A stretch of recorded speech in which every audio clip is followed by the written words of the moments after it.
Alam nyo ba kung paano magbuo ng Venus? Ito yan.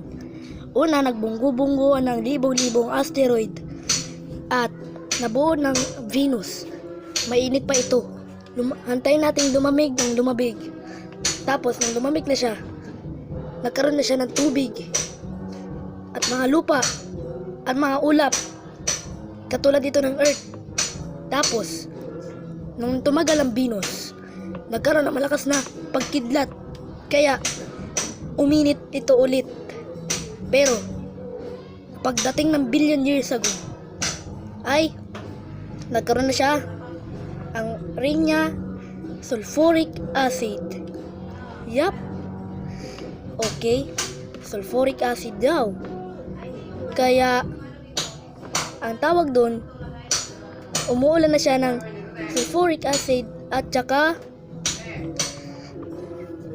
at makapal ang atmosphere nito. Ang tawag doon sa ulap na yun ay sulfuric cloud. Di ko alam kung anong tawag doon. Basta, alam niyo na yun. Alam na siguro ng ibang nagbablog dyan.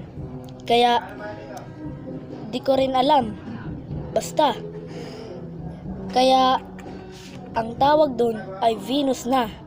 Tinawag itong pangalang Diyosa ng kagandahan sa Romance. God, so sa English, God is beauty.